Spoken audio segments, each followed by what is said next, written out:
And I don't profess to know the all-encompassing answer to the question, how do I decide?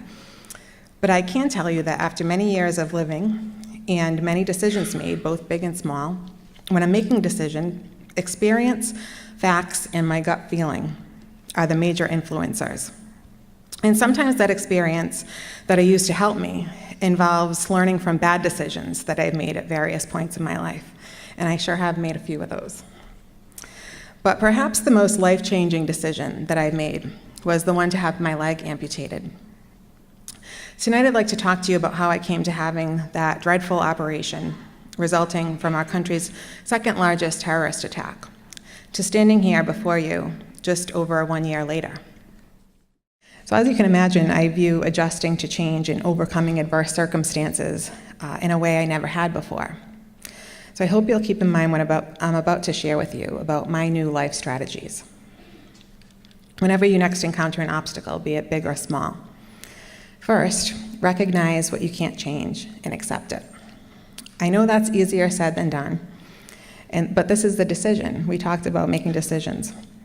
Making a decision to accept something and stop the what ifs and why me's is difficult, but it was a very important factor in my recovery. And I would be lying to you if I said that I didn't spend some time saying, what if I hadn't left the Red Sox game early and I didn't happen to be there at that time?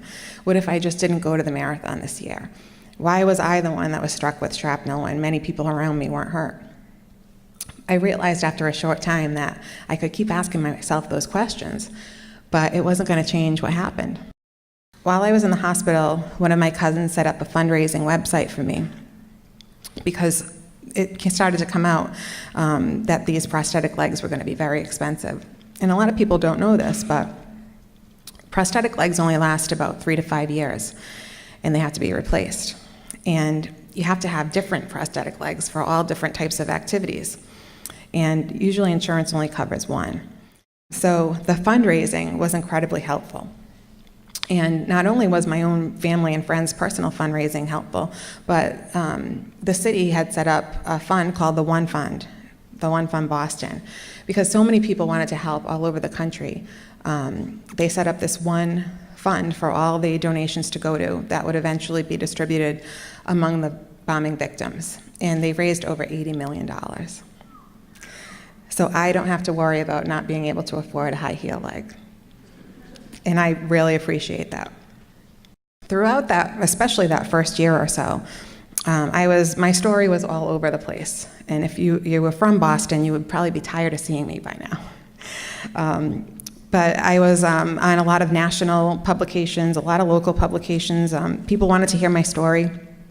And it encouraged women, amputees, to reach out to me, mostly through social media, wanting advice.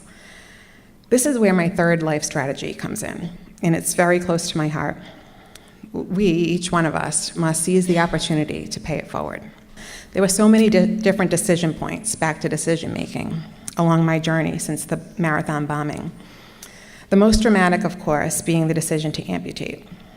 But the most important one was the decision to live my life the way I want to live it, with what I have left.